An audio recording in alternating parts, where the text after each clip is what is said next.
People said I was stupid, I was a kid, I was wasting my time.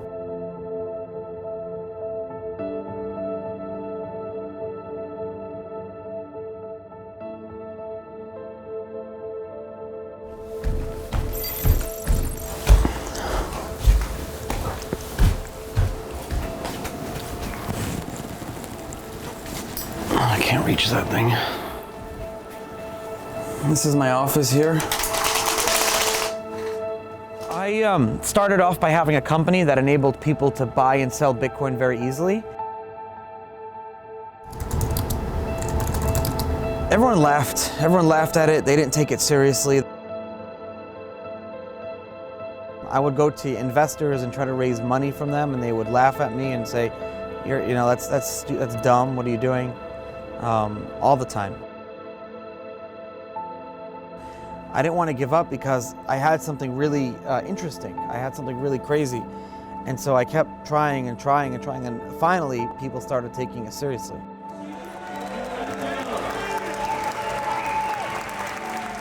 In 2014, we were coming back from giving a speech in Amsterdam, and I got arrested in New York.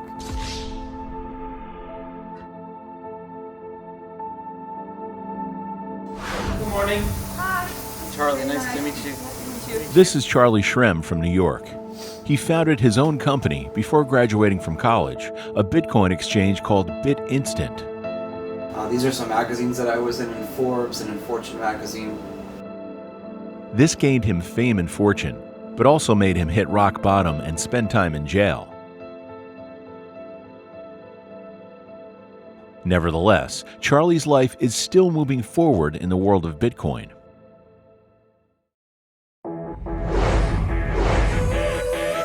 Bianca Chen, an experienced financial reporter, will take us on an exciting journey and unravel the mysteries of a sensational technology, blockchain. She has traveled to 13 countries and regions and interviewed over 100 industry insiders. Charlie is one of them. No matter whether they are standing on top of the wealth pyramid or striving to make ends meet, whether they are a member of the elite who are at the forefront of the global revolution, or one of the lucky ones who has seized the opportunities of the time, they have all told fascinating stories of what has happened to them in the past 10 years. All these stories are about one thing: Bitcoin.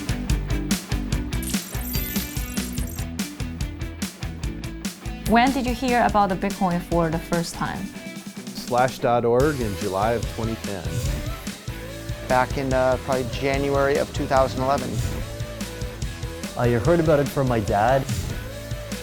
We will be exploring stories that not only tell us about technology and finance, but also the human interests behind these fearless scientists, financiers, entrepreneurs, educators, and other industry experts.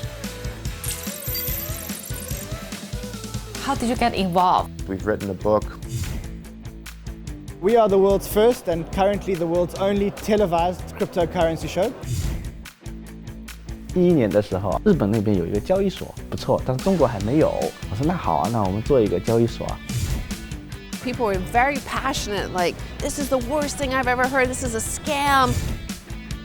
But you know what changed my mind is when I sold, actually, a bow tie at a conference for 3 Bitcoin. Oh wow, the world really needs this.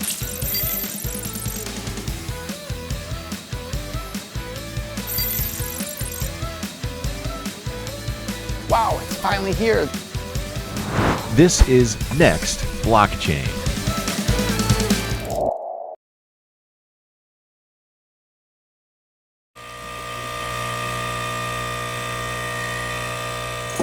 You know, this was 2008, 2009 when Bitcoin first came out. So like when I first got involved, it was 2010, and we was at the height of the financial crisis. Do you think Bitcoin's success is the result of financial crisis? I think that Bitcoin came out at the perfect time, and I think it was maybe on purpose. The 2008 financial crisis is estimated to have brought about a global loss of up to $15 trillion. The extent of financial fragility was shocking and disappointing. 2008, the financial system showed that it has very fundamental problems. During the same year, a mysterious white paper was released. It talked about something that could stand apart and outside of the existing financial system: Bitcoin. Is it just a coincidence that it came out at this specific point in time?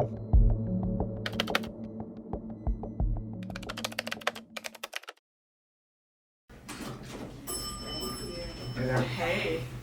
Good morning. Sorry, my hands are really cold. Jeffrey Tarrant has been devoted to the hedge fund industry since the 80s. He's the founder of the well-known investment company Protégé Partners. This company once had a famous bet with Warren Buffett that lasted for 10 years. Perhaps no one knew more about it than this Wall Street veteran who lived through the financial crisis. 6 of the top central banks have been very active since the crisis to pump money into the system. They pumped $20 trillion into the markets and moved interest rates down to negative nominal rates. But how was that financed? It was financed by central banks issuing currencies, right? And since the mid-70s, there is no backing to any currencies. There used to be gold or whatever. They call it fancy names like economic stimulus or quantitative easing, but it's counterfeiting, and it's economically destructive for the exact same reasons as if you or I were to go and print a bunch of money. With the bankruptcy of Lehman Brothers and the ensuing financial crisis, nobody knew what to do. The Fed soon moved the federal funds rate down to 0. They also initiated 3 quantitative easings between 2008 and 2012. Europe and Japan quickly followed suit and even went negative on the rate. What the central banks were doing basically equaled to one thing: printing money. So first of all, you have no data of how the global experiment ends because it's never happened before. The second thing is that we do have data about fiat currency system. Every single fiat currency system in the history of the world has failed. Every one.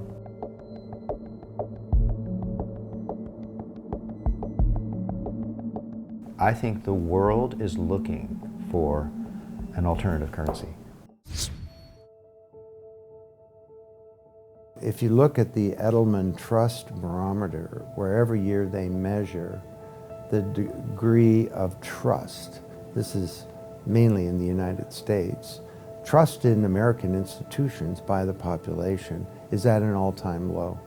People don't trust companies, governments, they don't trust the media, they don't trust any people with power or any leaders. The world needs new models of trust.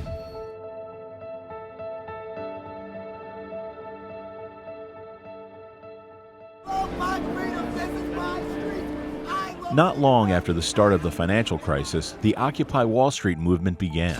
People were disappointed and angry with the financial industry. However, as there was no clear goal or methodology, the movement fizzled out. It was a technological breakthrough that truly brought about change. I knew that it was sort of in a sort of nebulous space, but I knew that it was going to really transform finance. Bitcoin is a compilation of a bunch of technologies. It was a huge and historic breakthrough. It's the first change in the accounting system since the de Medicis 500 years ago. This redefines accounting with a distributed ledger. It's the first invention for 500 years.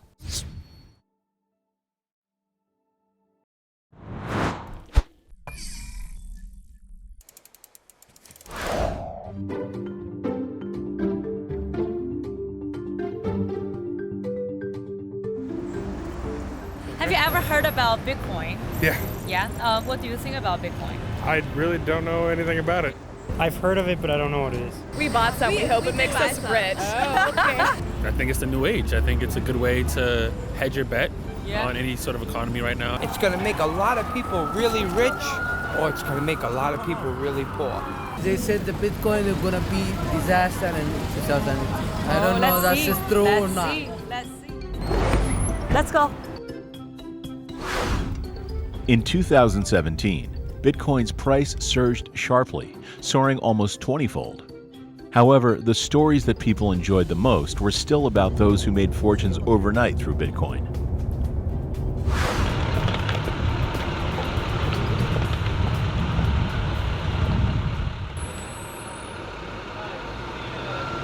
Yes. I'm Eric. Oh, hi. Yeah. Hey, nice to meet you. Sorry about the confusion. Okay. Yeah, now we are here. Let's go. This young man is Eric. Bianca found his speech on YouTube early on and started to follow him. I'm Eric Finman. I'm 19 years old. I'm one of the youngest Bitcoin millionaires in the world. She was very curious about his road to fortune. Yeah, you can around that. So this is the apartment. Okay, that's nice. I was just like 12 years old 7 years ago. My grandmother, very nice of her, she gave me $1,000, which was supposed to go to my scholarship fund, my college fund, my university fund. And it did not go to my university fund. It went to Bitcoin. In 2011, I bought Bitcoin at about $10 to $12. I have 401 Bitcoins. And then now it's at $15,000 to $20,000 now. Made a lot of money off of it. I actually dropped out of high school to launch an education company. People joke our family is like the Elon Musk version of the Kardashians. So I come from a very smart family. My parents didn't really know what I was doing. I taught my parents kind of what Bitcoin was. They did believe me, absolutely. And I'd say my friends and I, we kind of went on different paths. Some of them are, they went to college or university. Some of them just got jobs around town. But it's, I've become a little bit of a legend over there, I think. I don't know. A legend, a story. Want to do another shot? Yes, another shot. For Bitcoin. For Bitcoin? Yeah. I'm my own role model.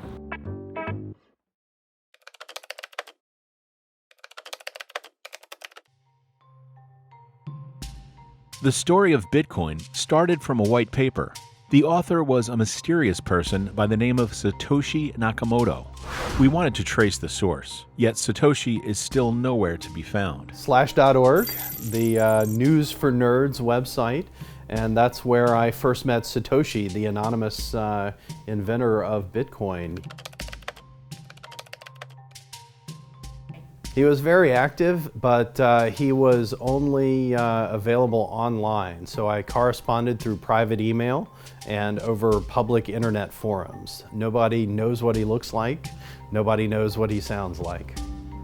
Satoshi has never revealed identity. As one of the most important early Bitcoin developers, Jeff had some interactions with this mysterious person. There's a text console chat program called IRC. We also use internet forums, and it's all over email, over internet chat, internet forums, is you send a software change called a patch. As Satoshi says, yes, Jeff, you may submit changes, I will review them, and then incorporate into the Bitcoin software. Why he's so quiet now? Well, the speculation was that Bitcoin got popular and he is probably a multi-billionaire at this point. Probably valued his personal security, his personal privacy. Back in those days, we didn't know if governments would like Bitcoin, not like Bitcoin, want to arrest and put Satoshi in jail. We just didn't know. It still remains a mystery. The Bitcoin white paper came out almost 10 years ago, yet no one has ever confirmed who is the real Satoshi. I was totally fooled by a fake Satoshi who came and tried to create a new coin with me because he said, "Oh, Tim Draper, you're the one who's been promoting my coin for all this time. I am going to create a better coin and a new coin. I'd like you to help me with it." And I got totally sucked in, and that was enough for me to put up the red flag. And why he is anonymous? If I invented the new platform for commerce for the world, and that brought me huge, massive wealth, I might want to keep that quiet. Satoshi Nakamoto's up there, and one of the true greats of human history up there with, Isaac Newton and Thomas Edison and people like that. He deserves to have his privacy. He deserves whatever it is that he wants out of life.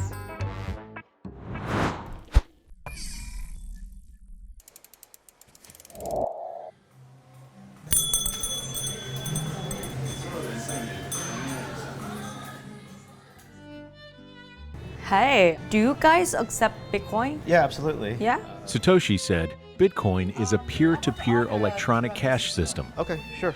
The Bitcoin address is in there, as well as your receipt. Enter the amount, scan the QR code, and the payment will be successful. Money sent. So how is this simple payment process different from the others? This is really about empowerment of personal individuals, and so it brings the freedom to control your own money. That's what peer-to-peer is all about. It didn't go through a company. It didn't go through any business in between us. It didn't go through any trusted third party. Decentralization is where the core value of Bitcoin lies. The first question is, what's wrong with centralization? They slow things down. An email goes around the world in a second. It can take days or even weeks for digital financial assets to move up the street here in New York. 三方支付啊，我觉得他们要不就改变，要不就被取代。你要解决信用问题，你会花很大很大的成本。但是你想想看，去中心化的一个信用的系统，那基本上是 cost nothing. There's additional risk. Here's this global system worth trillions and trillions of dollars, manages trillions of dollars. It's highly centralized. That means it can be hacked. Any centralized system or institution can be hacked. In September 2017, American credit bureau Equifax was hacked. The personal information of more than 140 million Americans had been stolen. People suspected a trust crisis in the existing financial system and lost their sense of security. But is Bitcoin really any better? Ultimately, cryptography is math. It's all about math. We can see that the Bitcoin protocol, it keeps working. Every 10 minutes, there's a new block. Using hash functions, open consensus mechanisms, blockchains, elliptical curve signatures, there is a lot of fundamental technology. And all those things I just pointed out have existed since the 80s and 90s. Satoshi Nakamoto, whoever he, she, or they were, had to take all these technological primitives, put them together, and make a system that does something very real. Copying those is a terrible idea. And if I send you 1,000 RMB, it's really important that I don't still have the money and that I can't send it to somebody else. The only way that we were able to get there is by solving the double spending problem. 我们知道这个去中心化的区块链里面很大的一个优势就是说它的每一笔交易都是公开透明的。大家在保护个人隐私的前提下，每一笔交易都可以在网上在区块链上能够查询得到，而且这个过程是不可逆的，这就保证了交易的公平性。另外一方面呢，透明性防止了中介机构和中心化的机构在交易的过程中造假。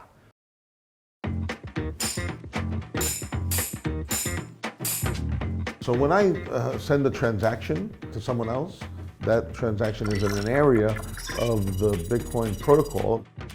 In order to be a participant in keeping the ledger, you have to solve this difficult math equation. And that's what uses electricity, and that's what takes 10 minutes. When that puzzle is figured out first, you get to take those transactions and put them in a block. And if you do that now, you get 12.5 Bitcoin reward. That's the income that miners are compensated with to help secure the system. And so miners are paid in Bitcoin to secure Bitcoin. I know that sounds circular, but that helps align incentives so that miners, they want their Bitcoin to be valuable, they want their income to be valuable.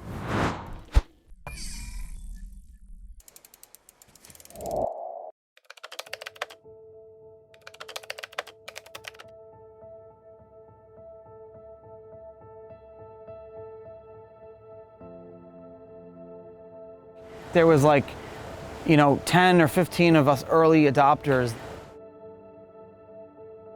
Weird nerds, geeky people. We were a bunch of weirdos and kids living in our basement and stuff like that. Without us, Bitcoin would definitely not be where it is today because we were like the pioneers in the space really early on. There is that famous moment where someone paid 10,000 Bitcoins for 2 pizzas, which was back in 2010, right? So that just goes to show you how much it was worth or not worth back then.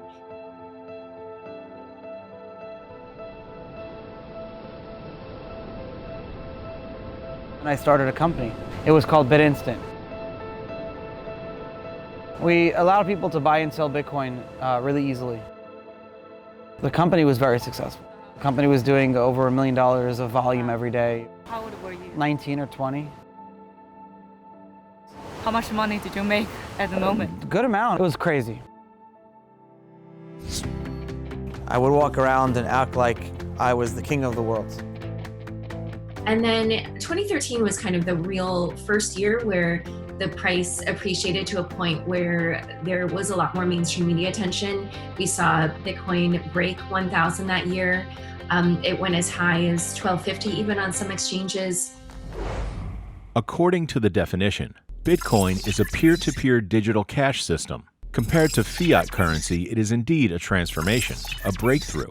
Fiat currency is issued by central banks, yet we don't even know the real identity of Satoshi Nakamoto. Then what has bestowed value on it?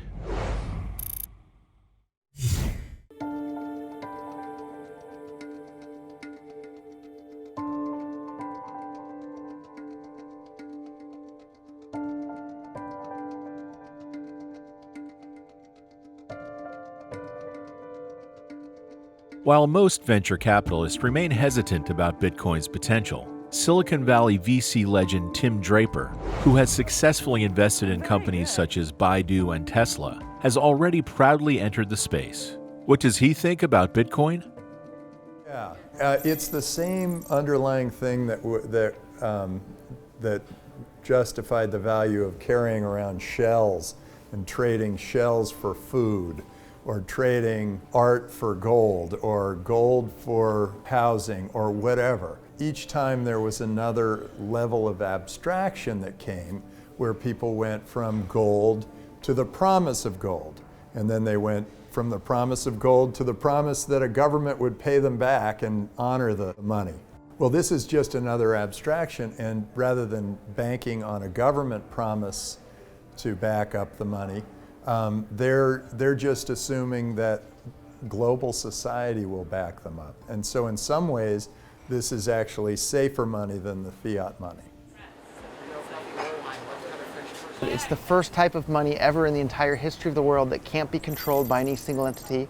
They can't block you from sending or receiving payments. They can't freeze your account. They can't control it in any way. The only way to stop Bitcoin would be to turn off the entire internet in the entire world and keep it turned off. And obviously that's not going to happen in this day and age. Right now in Toronto, there's a large Chinese diaspora, and many of them send money home to their families in China. They go through Western Union. They can be charged 10 to 20% for that money. But they can use a Bitcoin-based foreign exchange tool, and the whole thing costs 1.5%. The circulation of Bitcoin is free from central banks and third-party financial institutions. As a result, Bitcoin can speed up the time it takes to complete a transaction, especially for cross-border transactions, while lowering the associated costs. Bitcoin is different from fiat currency in that there's no institution behind it to support or mandate its use. So even with these technological advantages, will people truly be willing to use Bitcoin?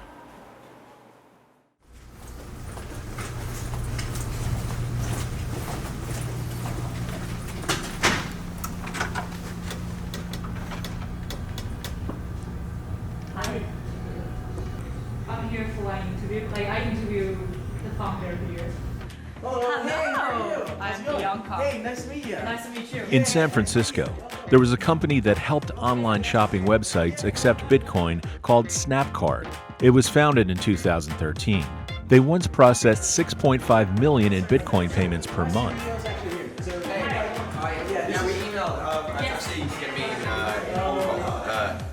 But in 2017, their CEO, Michael Dunworth, announced to the media that they would close the company's Bitcoin wallet and stop their primary business of Bitcoin payment. Then they changed the company's name to Wire. Is you started? Yeah. Oh, cool. Of course. When did you start Snapcard? It's actually really funny. We sort of accidentally fell into Bitcoin at the time. We started it, and the idea was that you could upload your credit cards into a web browser and then go shopping on multiple websites and then check out in one spot. And sort of to get like PR and awareness, what we did, we were like, oh, it's going to be a really awesome idea. Why don't we add Bitcoin as a payment method? It was just creating so much noise. Everyone would get articles in the press and stuff like that. When we added Bitcoin, some people on some forums basically said, oh, you can spend Bitcoins on Amazon and all these cool places. And then, next thing you know, like literally probably like 98% of the people using us were using Bitcoin at the time. Oh, yeah. It's like Singapore, Hong Kong, Australia. So you've got like Europe, UK. So at that time, what kind of e-commerce will accept Bitcoin as payment? So it looks cool and it looks sexy that you've got these big, companies accepting Bitcoin. But the reality is, like, so many of these companies, put it together to, as PR and marketing. The problem is, it's very hard to tell someone that they should spend something when it's going up, when it's doubling every year. If you've got $200 and I'm going to tell you that's going to be worth $400 next year, you're probably going to be reluctant to spend 50 of it. I spent $3,000 on my holiday. Now it's worth $30,000. You're going to be kind of more reluctant to want to, quickly spend your Bitcoins kind of thing. So, does that make sense? Yeah. The value of fiat currencies is controlled by central banks. As a result, it is usually quite stable. But as for Bitcoin, the value is completely determined by the market. Its price can fluctuate drastically. People who use Bitcoin as payment are facing this risk as well. 涨到你怀疑人生，上涨的时候要涨到你怀疑人生，然后下跌的时候要跌到你放弃信仰。那这个我自己亲身经历过的，就是说从13年这样下跌的时候，从8000多人民币一路阴跌，跌到1300块钱。15年的时候跌到1300块钱，然后1300块钱那一天暴跌40%，跌到900块钱。你如果经历这个的时候，900块钱的时候，你放弃信仰吗？我差点就放弃信仰了，很多人在那天放弃信仰了，卖掉了。那个阶段的话呢，整个很多矿场哀鸿遍野，很多矿场不得不甩卖、关门停产。因为我们其实投资了很大，但实际上的话亏了。整个行业大家都不知道未来是什么。Unfortunately, after that, there was the big Mt. Gox hack. Price did fall for the next year roughly, and it hit a low of about 177. I purchased a contract for mining and directly for Bitcoin for 40,000 Bitcoin. It's supposed to be 4 cents per Bitcoin. And that was the money that got lost in Mt. Gox. I don't know why they haven't prosecuted those Mt. Gox people. What's going on there? No third party is needed during a Bitcoin transaction. Nevertheless, at this point in time, ordinary users still need to transact through trading platforms. Many investors' Bitcoins are also stored in digital wallets developed by these exchanges. Although Bitcoin is highly secure, exchanges have remained the primary target for hackers. As a result, a person's Bitcoin wealth can vanish in a flash. In February 2014, a Bitcoin exchange based in Japan, Mt. Gox, was hacked. Nearly 850,000 Bitcoins valued at more than 450 million went missing due to the theft. So back in 2011, 2012, 2013, there were no hard wallets, Trezors or ledgers. Everybody's coins got hacked. Sites disappeared with all your coins. There was no real easy way to secure your money, your Bitcoin. First learned about Bitcoin in I think the summer of 2010. How long have you been in the blockchain industry? Basically since then. I spent the next couple weeks making a Mt. Gox, the first Bitcoin exchange, and kind of been involved ever since. I mean, Mt. Gox was sort of just a hobby project. I only ran it for a little bit. Mt. Gox at one point had basically 90% of the market. If you wanted to get Bitcoin, you had to go to Mt. Gox. People lost their coins from this exchange. I think there was actually a study done about how often Bitcoin circulates. It's close to 10% that will just never be spent because they're gone. They've lost. I don't know how many I've lost. I told you I've lost hundreds. I don't know. Wow, that's crazy. And also it sounds like exchange is very dangerous. The early days for sure. People still don't really know. Individuals getting in, the newbies they call them, they might not know how to secure it, and I try to warn people to, if they have anything significant that they can't afford to lose, anything on an exchange, you should be able to afford to lose.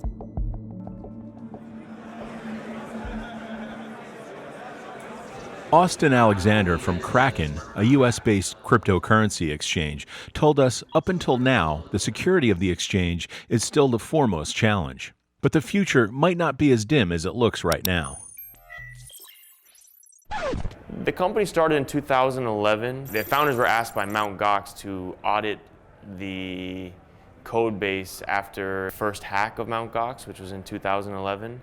Seeing that all the liquidity in this market was inside of an institution that was basically a joke, the founders decided to create a new Bitcoin exchange and spent a couple years working on the infrastructure before opening it up to the public.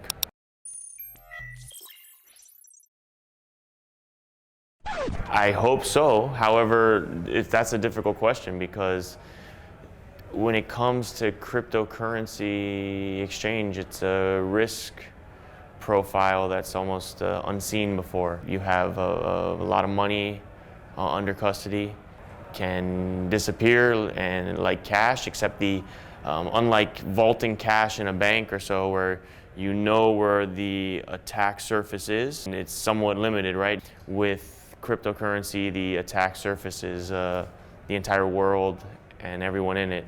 Anyone, anywhere can attack in their pajamas in their basement all day. It can be better when it comes to kind of the exchange landscape, and it's getting much better. We've seen a lot of solutions arise. All day, for many years, I deal with cryptocurrency transfers, and I deal with banking transfers.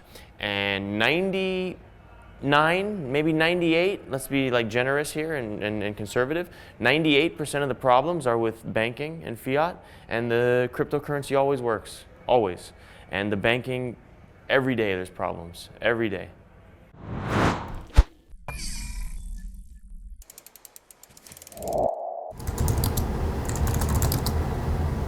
Let's see what happens. This is a war right here. You got really successful in the circle, and something happened in 2014. What happened? In 2014, we were coming back from giving a speech in Amsterdam, and I got arrested in New York. I was on house arrest. I went to prison for 1 year. It was crazy. I was surprised, and I didn't know what was going on, and it was just, it's like you're on a cloud. You don't really know what's going on. It's very scary.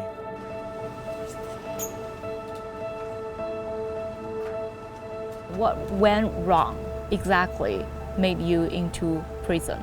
What I did was when I had my company, I allowed this guy to buy Bitcoin, knowing that he was going to take that Bitcoin and resell it on Silk Road. So he was buying Bitcoin and reselling on Silk Road. And that's illegal. Yeah, I knew that. I was young and stupid, and I didn't really care. Silk Road was an online black market. It only accepted Bitcoin payment. It was infamous for providing a marketplace for guns, illegal drugs, and money laundering businesses to evade regulations. In 2013, it was shut down by the FBI. The founder was sentenced to life in prison. Being involved in this scandal, Bitcoin has also attracted attention from law enforcement. Many people started to associate Bitcoin with illegal transactions because it is not controlled by central banks or governments. It's permissionless. You don't need to get permission from a company. You don't need to create an account with a company. You don't need to interact with a government or pay a licensing fee or pay any money. James Jalil is a lawyer. His primary practice is in Bitcoin and regulatory challenges around cryptocurrencies.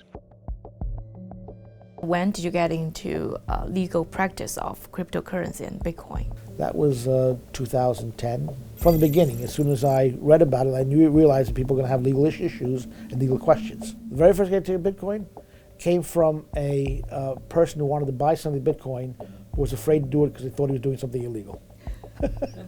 But some criminals are using Bitcoin. Criminals are using US dollars as well. Criminals use anything that will avoid the law. The fact is, criminals are criminals, and they'll be with us for all time. But do you think Bitcoin is make it easier for criminal to use because it's hard to track? I think it's actually easier to track than dollar bills. $100 bills are actually impossible to track ever. Bitcoin, the transaction will always stay on the blockchain forever, everybody to see. The only thing is I won't know who opened and closed the wallet, but that transaction is recorded forever on the blockchain. It's easier to track for government and for law enforcement to track a Bitcoin purchase than it is for a $100 bill purchase. $100 bill is truly anonymous. Blockchain is not anonymous. The ownership is anonymous, but the transaction is recorded for all time.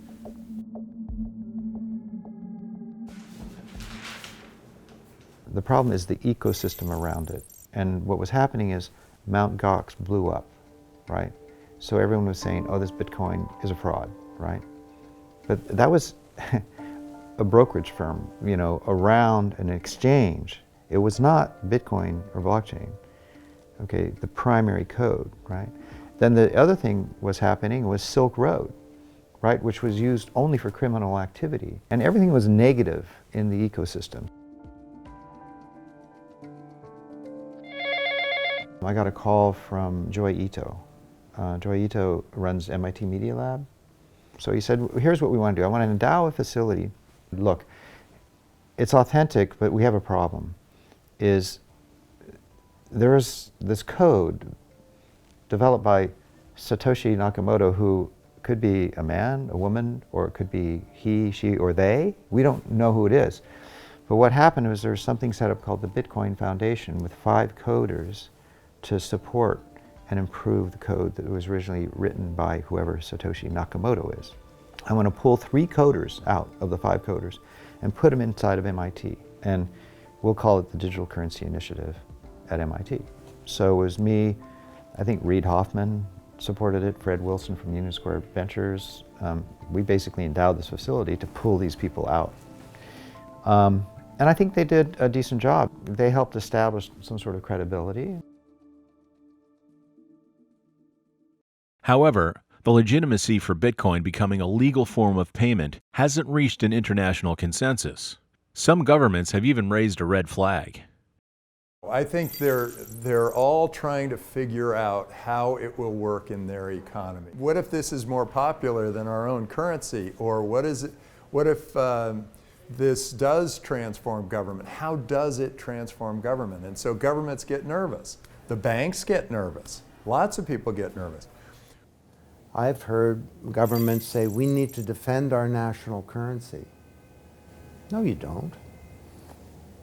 The fiat currencies of every country are completely safe. They will never be overtaken by Bitcoin.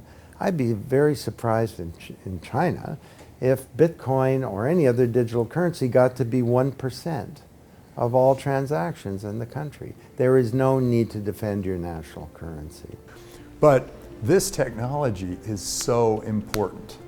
It is the equivalent of the internet dropping into our society. And I think that's what governments all across the world are struggling with. They know they're in competition with each other, and they're trying to figure out whether they can both keep sort of a semblance of their existing government, but at the same time allow this new technology to come transform their world. Because the world's really going to be transformed, and it's a matter of which governments get it. And the governments that get it and encourage Bitcoin to come to them, I think will be big winners in the next generation.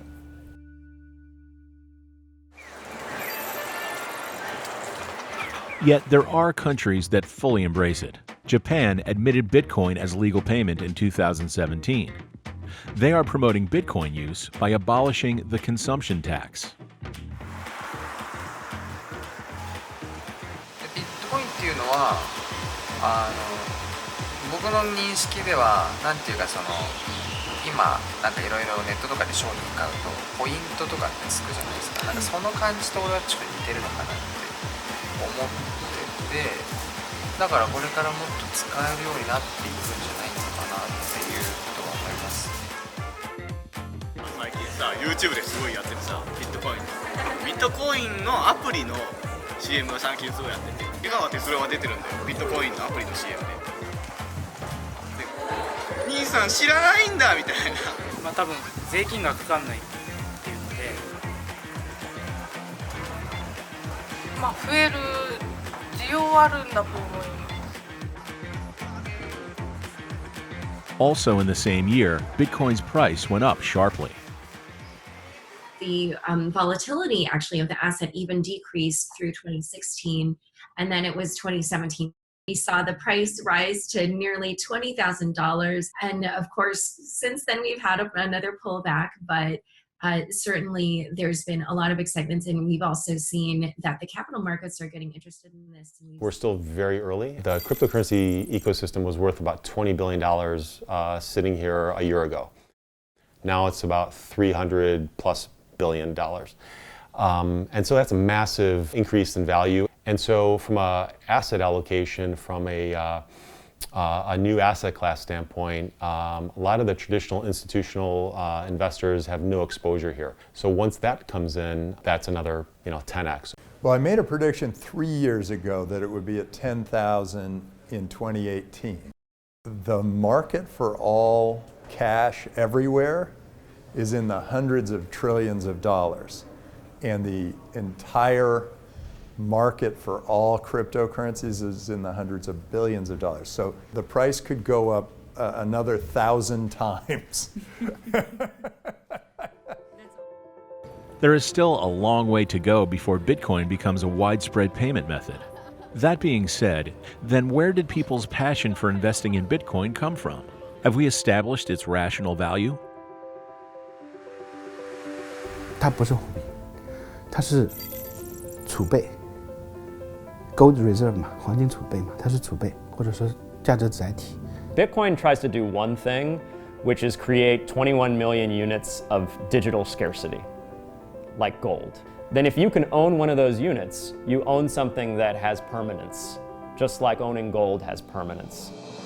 In the search for the value of Bitcoin, we have heard many different answers. It has also raised more questions. Anything can be used as a store of value as if it has some other additional use case. And without that additional use case, it can't be used as a store of values. 比特币就不太可能流通，它不能流通，那它的很多人 argue 的另外一点，它的储值的功能其实就不能存在。And these would be in the developing regions of the world, like sub-Saharan Africa. In those parts of the world, you're finding that people are able to get a hold of a smartphone before they're able to get a hold of a bank account. And that could mean that Bitcoin becomes a better option for them for a local economy, for day-to-day payments. So if you think about Africa, it hasn't been adopted yet. So at the top end of the market, the trading of cryptocurrency has been adopted, but at the bottom end of the market, the use case of cryptocurrency hasn't been adopted yet. 所以华尔街也在参与，构成基金也在进入，是因为它已经做成了一个资产类别，只要有一帮人信，真正的信，那可能就会有另外一帮人认为这个东西可以有价值。I think one thing that a lot of people don't understand is that there's a fundamental technological revolution happening. The best point of comparison to understand what's happening now is the 90s dot-com bubble. That doesn't mean that this is entirely bad. Some people will lose money, just like they did in the dot-com bubble. Crazy businesses that would have never been able to get funding under normal economic conditions, nobody can predict innovation. It allows the real innovators of the world to get the money they need to build the things that'll change everyone's lives for the better.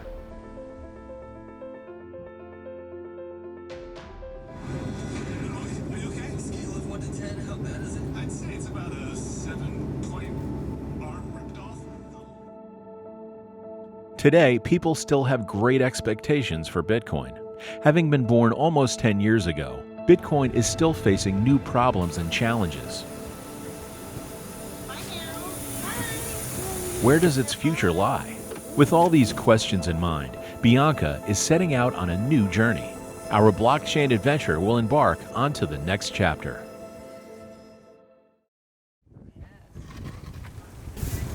Camera rolling. It's not Bitcoin anymore.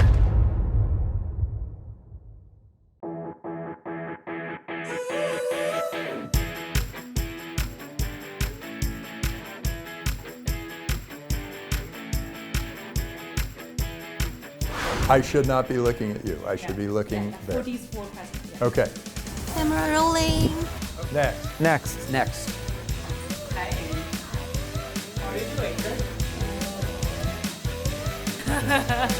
Nice to meet you. 可以了。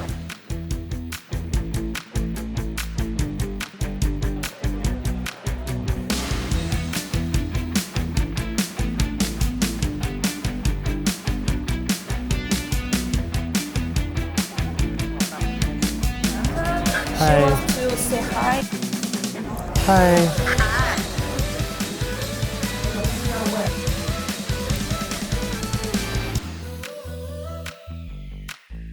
Next. Next. Next. Next. Okay. Next. Next. Okay.